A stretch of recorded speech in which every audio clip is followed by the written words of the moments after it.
কিছু কিছু মানুষ আছে যারা মনে করেন শুধু স্বার্থের জন্য আমার কাছে আইবো, হ্যাঁ, হাতে বিপদ হইছে না তারা আমার কাছে আইবো, তাকে কোনো সমস্যা হয়েছে তারা আমার কাছে আইবো, যে কোনো স্বার্থের জন্য আমার কাছে চলে আইবো, দৌড় দিয়ে চলে আইবো। যখন স্বার্থ শেষ হয়ে যাইবো এরা আমনে কি আমরা চিনতো না। এরকম বহুত মানুষেরা আছে, হ্যাঁ, আমগো এলাকার মধ্যে, আমগো প্রতিবেশী, পাড়া প্রতিবেশী, বন্ধু বান্ধব, আত্মীয় স্বজনের মধ্যে অনেক বন্ধু বান্ধব দেখবেন বছরের কোনো খোঁজ খবর নেয় না, একে ফোনও দেয় না, কিরে তুই মরি গেছিস না আসোস। কিন্তু যখনই হাতে একটা বিপদ ধরবো তখনই হাতে মনে করেন আমার কথা মনে পড়বো, তখনই ফোন দিব, কি মিষ্টি মিষ্টি কথা, বন্ধু বন্ধু তোর খুব মিস করছি, বন্ধু তোর কি অবস্থা, তোর কি খোঁজ খবর, তোর শরীর আসেনি বালা, তোর আম্মা আব্বা কে রুম আছে, এত মিষ্টি মিষ্টি লাগাই কথা কইবা আমরা লগে বাবুরে। মানে যখনই এত স্বার্থের সমস্যা লিয়ে গিয়ে হিকতে মনে করেন হেতারে দেয়া যায়, হাতে কত মিষ্টি হইতে পারে।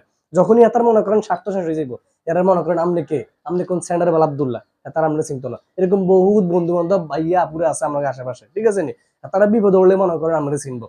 তো আমি একটা কথা কইতেছি যে তারা মনে করেন এরকম স্বার্থের লাই আমার পিছনে ঘুরবো, স্বার্থের লাই আমার কাছে আইবো, এটা করে কি করবেন কি জানেনি, এটা করে পুল ডিলিট করে দিবেন, আমার জীবন থেকে পুল ডিলিট করে দিবেন। এরকম বন্ধু বান্ধব দরকার নেই ভাইয়া, যে তারা মনে করেন স্বার্থের সময় আইবো আর আমার বিপদের সময় কাছে থাকতে না। বিপদের সময় একগারে ফোন দেন না, বন্ধু বান্ধব কোন করে ফোন দেন, বন্ধু এত বিপদ ধরে গেছে একটা আসাই, বা এত বিপদ ধরে গেছে আর কোকে টেঙা দে, হ্যাঁ, দেখবেন হাতে আর আমরা ফোন ধরতো না, 100% গ্যারান্টি দিলাম, হাতে আমরা ফোনও ধরতো না, বা হাতে আপনারা আর খোঁজ খবরও রাখতো না। স্বার্থের সময় ঠিকই হাতে দৌড়িয়ে আইবো, কিন্তু যখনই আপনি বিপদে পড়বেন তখনই মনে করেন না তাকে আর হাইতেন না।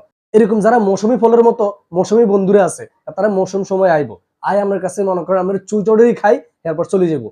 স্বার্থের জন্য তারা আইসে, স্বার্থ শেষে তারা নাই। তো এরকম বন্ধু বান্ধব মনে করেন জীবন থেকে পুরো ডিলিট করে দেওয়া ভালো। আমরা আবার মাঝে মধ্যে একটা কাজ করি, সেটা হচ্ছে কি জানেননি, এটা হচ্ছে আমি কোনো গরিব বন্ধু বান্ধব থাকলে আমরা তার মনে করেন সহজে হাতটা দিই না, বল গুণ তার হাতটা দিবে, সিগারেট টেঙে আছে এর বাপে এটা এর বাপে এটা, এগুলো বেশি হাতটা দিই। কিন্তু মানে দিন শেষে দেখা যায় কি, দিন শেষে দেখা যায় ওই যে গরিব বন্ধুটাই আমরা পাশে থাকবো, বল বন্ধুরা ঠিকই থাকে না, তারা মনে করেন স্বার্থ লাইছে, হেতাও স্বার্থ শেষ, তারা চলে যাবো। কিন্তু জিগে গরিব, জিগে মনে করেন আমরা এক কাপ চা খাওয়াইতে পারে না, হিগে আপনি ফোন দিবেন না, বিপদের সময় হিগা দৌড় দিয়ে চলে যাইবো, হিগে আমরা হেল্প করবো, হেল্প করতে না আর হিগে আমরা শ্রম দিই, পরিশ্রম দিই, বুদ্ধি দিই, হিগে আমরা হেল্প করবো।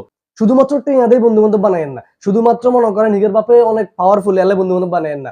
যে বন্ধু মনে করেন নিজের বন্ধুত্বের মর্যাদা রাখতে পারে, যে বন্ধু মনে করেন বন্ধুর বিপদে আগে আইতে পারে, এরকম বন্ধু বান্ধব দরকার। হ্যাঁ, আজ যেগুলো মনে করেন স্বার্থপর বন্ধু বান্ধব আছে, এগুলোর ফুল ডিলিট করে দিবেন, এগুলো ফুল লাইফ থেকে ডিলিট করে দিবেন। এরকম বন্ধু বান্ধব থাকা চেয়ে না থাকা হাজার গুণে বালা, ঠিক আছে, প্রয়োজনে বন্ধু বান্ধব লাগবে না, একা চলবেন। তারপরে এরকম স্বার্থপর বন্ধু বান্ধব মানুষের জীবনে না থাকাই বেস্ট, ঠিক আছে নি।